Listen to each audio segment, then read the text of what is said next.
What's up, everybody? What do you know? I'm early. Well, like 30 seconds early, but that's because Dmitry is keeping me on time. I want everybody to welcome Dmitry. He's been on the channel a couple times now. He is a hotshot New York attorney who knows, maybe one day he'll be on Diddy's team since he has like 1,000 attorneys right now. What's up, Dmitry? I'm doing all right. Thank you for having me on. I'm excited to be here and talk to you about this stuff. Dmitry does have a channel. I have pinned it in the description of this video. Last time you were here, we did an intro, but we're not really doing the intros anymore because of the subject matter. So I know you were looking forward to that. He wasn't. Anyway, let's start here. The reason I think Dmitry is a good person to have on is because I give commentary, but it's different when you have a legal mind. I want to start with this and see if you can give us any insight. It says that Diddy's judge has been reassigned. As far as we know, it was just because the initial judge could not find time for the trial, but a lot of people are thinking that this new judge might be Diddy's way of getting bail. Do you know anything about Judge Anand Suberman or whatever his name is? No, it's the assignings of these cases should be random. That's really what they are. They're administrative assignments. And really what happens in these kinds of cases is at the initial stage, you may see one judge and then it may get shifted to a district judge. Him making a bail application down the line is not uncommon. That happens in many cases, particularly cases where obviously defendants are in. So the potential renewal of a bail application doesn't surprise me. As for the assignment of the judge, that's random, that's administrative, and nobody here has any real reason to think otherwise, Okay. I mean, that's good to know. The conspiracy theories are numerous. Right. Basically innumerable at this point. Do you feel as though Diddy should have gotten a bail? That's in question. Some people feel like the judge was well within reason, given that he's a potential flight risk. But we do know that he went ahead and paid $18 million to completely pay off his $50 million mansion in Miami, and he put that up as like his collateral. Do you feel like he should have been given bail, or is he sitting in jail like he should be? Well, look, let's be honest. It's a real serious case. Right? And there are certain considerations that judges take into account when making these determinations. The primary one is a determination as to whether or not the defendant will come back to court, right? You don't really have that issue here because he's a well-known figure. He's obviously incredibly famous, and so nobody thinks that he'll skip out, at least not in the traditional way that a defendant may in a regular case. Beyond that, look, Russell Simmons ran to Bali. I mean, there are people who run to places where you can't be extradited. That's right. It happens, but it doesn't happen often, right? Okay. It doesn't happen often. And this is a really high-profile case where he would have to surrender his passport upon arrest, right? So the likelihood of him doing something like that would take a whole lot of collaboration from folks and in an illegal way. So I don't know that was a risk. But the charges are real serious, right? And the charges involve interstate travel, right? Conduct among different places, and witness tampering, right? Paying off of witnesses, influencing witnesses, putting witnesses under duress, coercing witnesses, scaring them, right? And so all of those considerations a judge will take into account, right? The overall danger that this defendant may pose to society. And here you have several of those factors weighing against him. I just want to point out that after Biggie passed away, Diddy and multiple people were put in trunks and moved across the state. That is fact. This man can get around the law. That I think they said that they were potentially running from gang violence. The president of Bad Boy said that they literally got in trunks and went to Nevada and stuff like that. So you just never know what people can do. I suppose that's true. Okay, so there are a lot of, at least people who are my subscribers, who feel that Diddy still might have a chance of getting off. What do you think? Look, it's real early in the case. And so it's going to be hard to give a real prognosis about that. But we are operating within a system that has statistics. And statistics are nice because they help paint a picture and they help provide context. So here are the statistics. In federal court, the likelihood of an acquittal at trial is virtually non-existent. I mean, if you go to trial in federal court in this country, you're virtually always going to get convicted. Now, on top of that, this case is being prosecuted in the Southern District of New York, which is considered by many the top flight prosecutor's office in the country, right? It was the one that Preet Bharara was in charge of for a while. It's the one that's highlighted in Billions, the TV show, right? And it's where all the high profile cases are. Have you gone up against them? In the Southern District of New York? Sure. It's a tough place to be, right? Okay. And so those are the folks that try all of the hardcore criminals, international terrorists, everybody who you can imagine, right? And so it's unlikely that he'll get off, quote unquote. Now, getting off is a weird kind of vague phrase, and nobody knows what it means. So I don't potentially the wrong phrase to use when discussing Diddy. So well, I didn't think of that, but okay. It's will he take a plea at some point? I don't know. Most of these cases end in a plea. I don't know if this one will because it's so serious, and I don't know if they'll give him any real preferable offers for a plea. So he may have to go to trial on this one, and statistically speaking, going to trial is just not a good idea in this place. But that doesn't mean he'll not do it because he may not have a choice. From a layperson's perspective, when I initially saw the complaints, like the lawsuits, I really thought that Diddy was going to be scot-free. And even when they announced that he was under federal investigation, I thought, okay, well, lots of people are under investigation. He'll probably just flip, give over a bigger name, and he'll be back on Star Island doing exactly what he's always done. Now, with all of these lawsuits, potentially another 120 that will be filed shortly, and people coming forward every day, I don't see how, would he eventually be able to maybe move some things around and file bankruptcy if he's losing these suits? So we have to separate a civil case and a criminal case. Mm-hmm. Okay? You can settle a civil case. You can't pay your way out of a criminal case. That's not how it works. Those are different things. So the victims involved in the criminal case may also be plaintiffs in civil cases, right? And settling a civil case doesn't mean that those victims can't then come into court and testify in the criminal case. Like Cassie. Right. So settlements aren't necessarily related to to the testimony of a witness in a criminal case or a victim in a criminal case. So we have to keep those things separate, right? In terms of the volume of witnesses, for sure. Look, this is a case where there are going to be a lot of witnesses, right? And then that's one of the problems here, right? That they're going to have to tell a story, and the prosecutors will use all these folks to craft a narrative that creates a kind of a scheme or a plan, right, that Diddy engaged in across many, many years. And they're going to use all these witnesses to do that, and that's not good for him. Okay. There are a couple of attorneys who are kind of under scrutiny, but I just want to show you guys this really quickly. This is Dmitry's YouTube channel.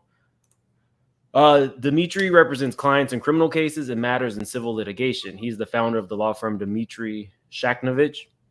That's as good as you're going to get. Based in downtown Manhattan, and was adjunct to assistant president at John Jay College of Criminal Justice, just to give you a brief background. So this is in his wheelhouse, guys. Buzbee. Buzbee did an interview with TMZ. And I kind of want to see what your opinion is as an attorney.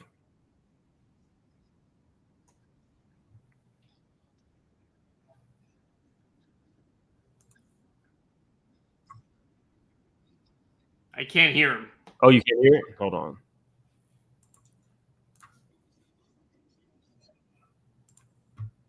Let's try this again.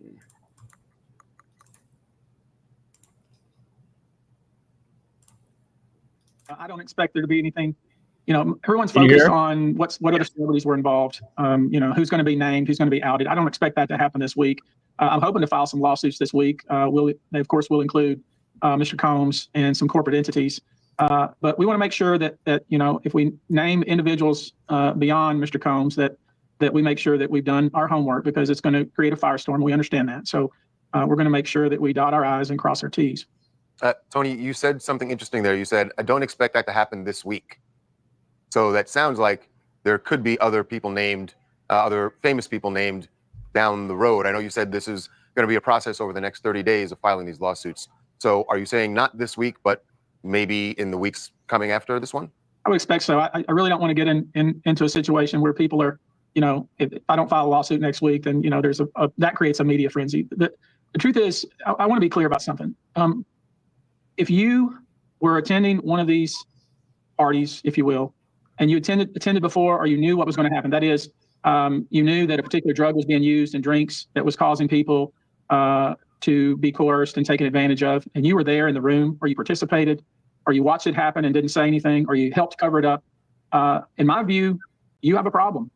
And as we file each one of these cases, we're going to make an effort to resolve them on the front end. But failing that, we're going to file public lawsuits and pursue these cases aggressively. So who will be named, when they will be named, all that will come out in due course. But the bottom line is, I want to be clear about the scope of this. A lot of people attended these parties. A lot of people saw this activity going on. A lot of people allowed it to go on, said nothing, didn't intervene, maybe benefited from it, profited from it. All of these individuals and entities, in my view, have exposure here. Are we talking about celebrities on the level of Diddy? I would expect so, yes. Have you sent any demand letters out to anybody other than Diddy saying, here's what you've done, we want to settle with you, or we're going to file? Okay, now, Dmitry, this is I know things in the background. For Harvey to ask this question was very telling. Harvey is very well connected. I know this to be true. For him to ask this question, it was pointed. And I don't think it was because Buzbee actually gave him that and said, let's discuss this. So I thought that was funny. A lawsuit. Have you sent any to, say, other celebrities beyond Diddy? We have, and I want to explain that process because it's important. In every single case, especially cases like this, we collect our data, collect our evidence, do our due diligence, spend time with the victim, and then because it's in the best interest of the victim, we attempt to resolve these matters without the filing of a public lawsuit. And we have done that already. We've done that, I would say, with a handful of individuals, many of which you've heard of before, and we'll continue to do that. That's just a standard process that every lawyer in the United States who handles these types of cases uses, because it's the right way to do it. There are also people who want to jump on the gravy train and want to make money. And that's got to be a big slice of what you're getting. I mean, it's not just automatically believing somebody because they... Now, I thought it was important to discuss this with Dmitry, because I said there are a lot of opinions, but it's great to have a legal mind here. He says that is customary. We are aware that even in Cassie's situation, she did send a demand letter, and Diddy kind of like laughed, scoffed, and proceeded on with his life until it hit. And then one day later, he settled. I think what people are feeling is if these people are settling and they victimized somebody, does that mean that they will not be a part of the federal investigation? Are they? No. Explain, please. So if you're a defendant in a criminal case, or a potential defendant, or a co-conspirator, or whatever word or phrase you want to use to mean that, you can't buy your way out of that. You cannot, just so everybody knows, you can't buy your way out of a criminal case. It doesn't work. It's called extortion. It's illegal. Okay? It doesn't work. You can't settle a civil case, a lawsuit, a demand letter, response, whatever, and expect not to be involved in the criminal case as a result. That's not how it works in this country. So only because somebody did that on the civil side doesn't mean anything really for the criminal case. Okay. That's good to hear, but for some reason, the sentiment is if they have now done this, maybe the victim won't go to the feds. How would the victim know? So that's a different story, right? Now you're asking, well, not what the law says, but what will happen in real life. And what you're asking is, look, is it possible that while the law may have these folks testify in these criminal cases, if you pay them money, they may just go away and not want to do that? And that sounds wrong, right? That sounds like something that we don't want to promote in this country. And is it possible that somebody will get a bunch of money and just go away and never be heard from again? Sure. If they're really needed in a federal criminal case, I assure you they're going to be found, right? If they resist coming in to testify, there are ways to handle that too, right? There are subpoenas and material witness orders and a bunch of things that you can do to have them come in effectively, even against their will, right? In a case like this, all federal agents will be deployed, the FBI and others, to find people that they need to interview and potentially have cooperate in this case. So you're asking a practical question, and I suppose practically it's possible that somebody will just get a bag of money and skip out, and that'll be that. But if they're really needed, they'll be found. So Buzbee has, I think within like the first day or two after he did the hotline, he had like 3,600 people who have called in, 300 that he decided to take as clients, and 120 that he said they're definitely my clients. I'm done with the vetting process here. If whatever the evidence has only been supplied to Attorney Buzbee, and now through a demand letter to the, whomever this celebrity is who has settled, how would the feds know? And that's what I think that's what people are saying sounds suspect. Well, Ramona says these settlements sound suspect, maybe even obstruction. How can the lawyer promise to keep your name out of it if you settle and not tell? Well, I think the last part is what's in question. The lawyer is probably not promising to keep the name out of it. But in real life, if this person only went to Buzbee and never went to the feds don't know that this potential crime existed. Well, look, here's the way I would do it if this was my case. I would potentially settle the civil case, and I would make no representation to the potential defendant that my client won't cooperate with police, right? Because that's not true and that's illegal. And I would tell my client, look, you settled the civil case. That doesn't mean you can't take part in the criminal case. Any insinuation that the two are connected may create problems, right? So you always want to keep them apart. You always want to keep apart the idea that a settlement in a civil case can somehow impact a criminal case, right? I've had cases where these issues have come up, very many of them, and every time that's what I do. Okay. I hope that if these people were victimized, that it will play out similar to Cassie, where the victim gets their money, but they're still criminally investigated. I don't really feel like anybody should be able to buy their way out of crimes. Like, I hope that there's never another Epstein type situation where you've been convicted of a crime, but you're still able to go home every day and continue to. That was crazy. Well, think about what would happen to this country if that were the case, right? I mean, you would have folks who have money committing crimes and buying freedom, right? And that's a big no-no. We don't like that. Okay. There is another attorney who has been on a lot of different shows, and let me show you her photo. She initially had Audra English as a client. She now has a client that we don't know anything about because the complaint hasn't been filed, but she's done multiple interviews, and what went viral was her interview last week where she stated that she saw a tape that included a celebrity larger than Diddy, and that celebrity I think she said is aware of the tape. Like, her and her business partner are potentially going to do catch and kill with the tape. Nobody really knew about said tape up until she told the public. So I'm hearing a lot of sentiment about people who do not trust her. So I'm going to play a part of this clip, and kind of get your opinion on catch and kill, and if that's normal business practice for attorneys. In a lot of detail about it, but I think you can reveal a little more tonight about exactly what your client says Diddy did to her. Tell us a little more if you can, even though the suit's not officially been filed. Yes, I'll have the suit filed sometime this week, probably in the next couple of days. It's just in editing right now, just to get the final touches on it, just to make sure we haven't missed any causes of action. I think as it stands right now, we're at 19 causes of actions, from sexual assault, sexual battery, of course, RICO charges, and sex trafficking. But essentially, my client was this whole situation. The details are graphic in nature, and the complaint lays out all of the details in the graphic, just deplorable way my client was victimized in that day, or in that night rather, and her harrowing escape, and how she was able to finally get away and manage to get to safety after the gruesome attack.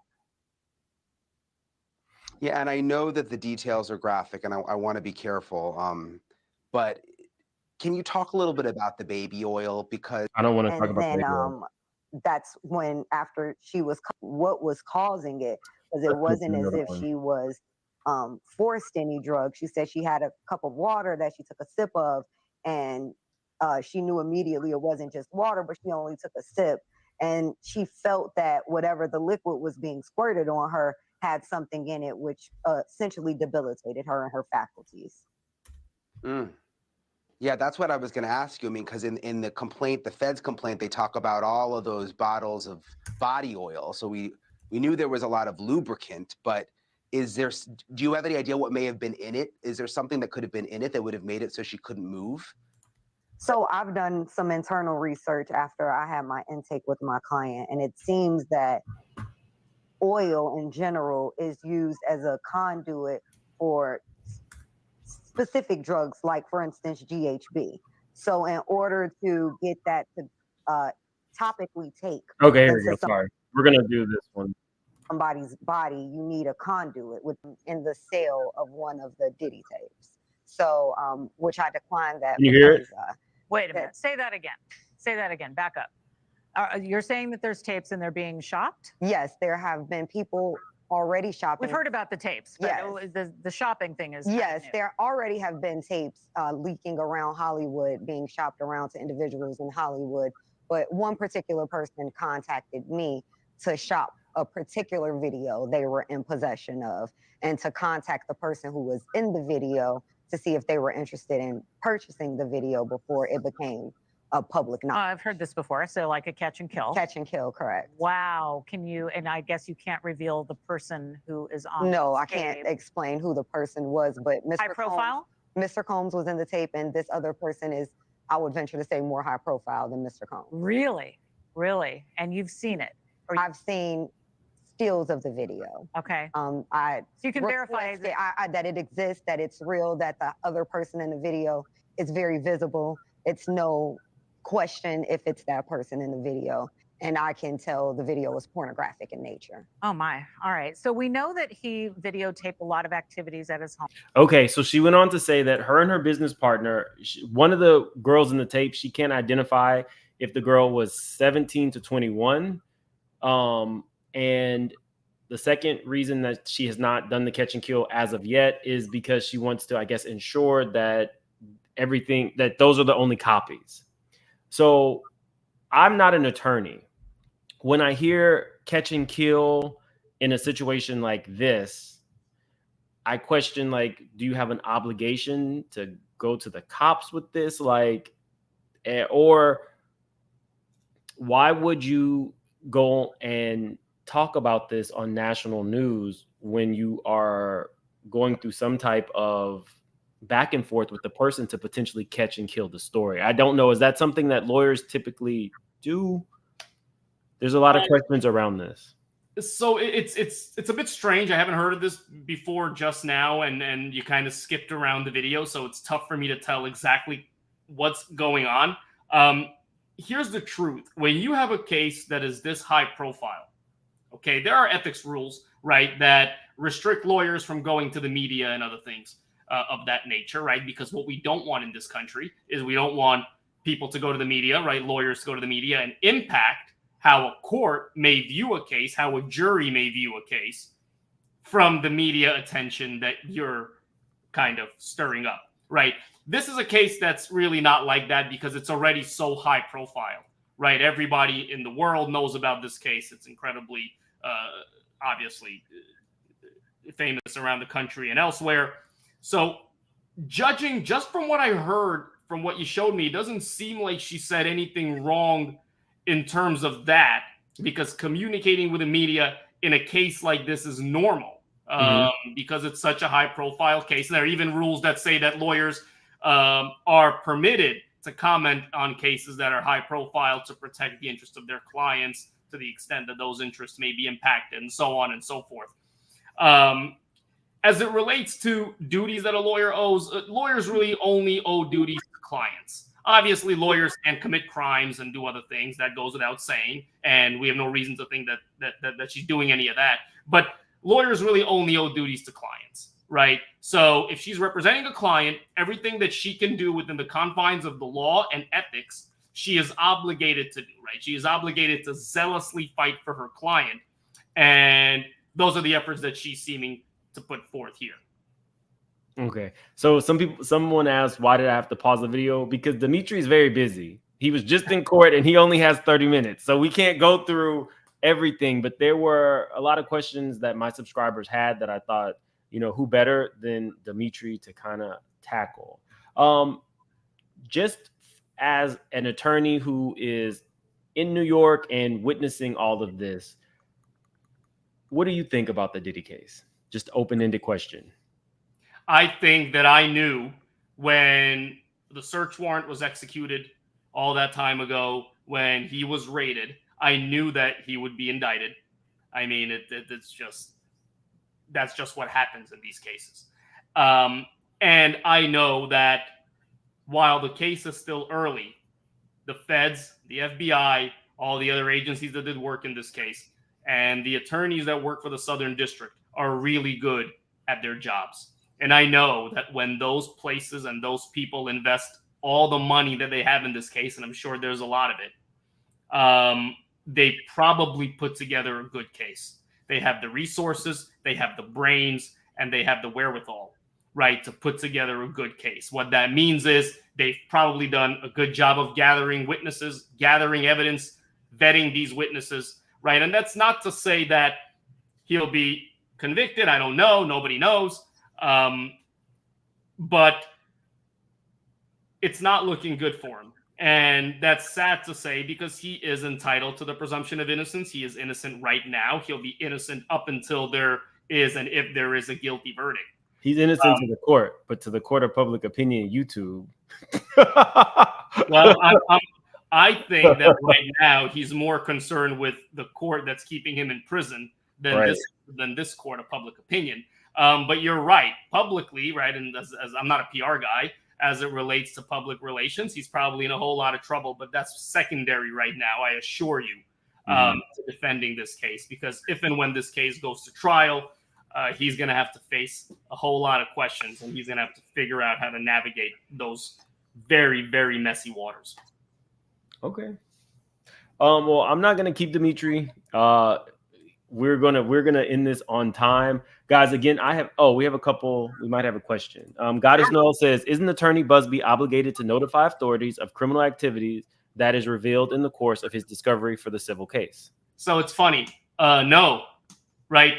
Here's the thing. The confidentiality rules between a lawyer and a client are really strong. Right, we in this country have a real interest in clients confiding in their lawyers, and so we've crafted rules in place and put rules in place that allow lawyers almost always to prevent exposure of confidential information and privileged communications. Okay, what that really means is that if a lawyer knows that somebody has committed a crime in the past, the lawyer can't really disclose that. Generally speaking, if the lawyer thinks or knows that a crime will take place, then the lawyer may, doesn't have to, but may report it to authorities. And when I say may, I mean he can do it without being ethically held responsible, right? Without his law license being in jeopardy. Now, obviously, there have been lawyers throughout the history of this country who commit crimes, right? That cooperate in crimes, that cover up crimes, that mislead authorities, that lie to federal agents, that bring out perjurious testimony in court. That is obviously not allowed, and lawyers can go to jail for that and have gone to jail for that in the past, right? So when you're a lawyer, you're kind of walking that fine line when faced with something like this, right? Basically speaking, if you're a lawyer, you don't have to disclose. Obviously, if you participate in a crime or do something more than that, then you may be in trouble well beyond your law license.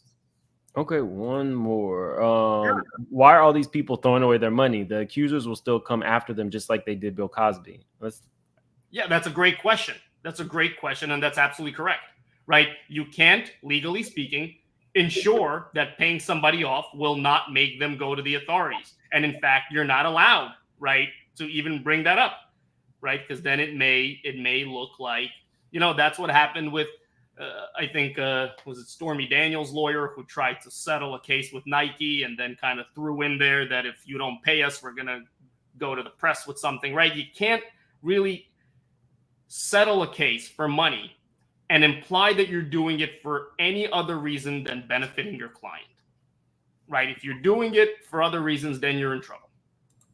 Okay, Dmitry, before we let you go, sure. What do you like? Give us a synopsis of your channel, because I have it pinned, but tell the people where they can find you and what your channel's about.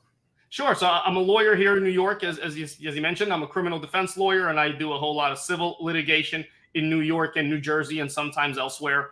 And that's what I do mainly, right? I practice law for a living. I've been doing it for many years, and I hope to be doing it for a long, long time. And beyond that, I've done other things, right? Because running your own law practice gives you the ability to do that sometimes. And so I've taught, right? And I started this YouTube channel where I interview folks about the law. I give opinions about the law, and that's at YouTube, obviously, #@DShackLaw, right? And if folks want to go and check me out there, then they can. And of course, if anybody has any questions, you can find my contact information anywhere online, my email, my phone number, and feel free to give me a call and reach out, and I'll be happy to help in any way that I can.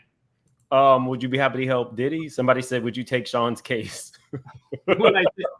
I don't know, because I don't know enough about it, because it's not my case. And I have to focus on the people that pay me money to work on their cases, not about potential hypothetical cases. Okay. All right. Well, thank you so much, Dmitry. You guys like the video on the way out, and definitely stop by Dmitry's channel. He gave y'all an open invitation to ask him questions. So have a good day. And for members, I'll be seeing you guys later tonight.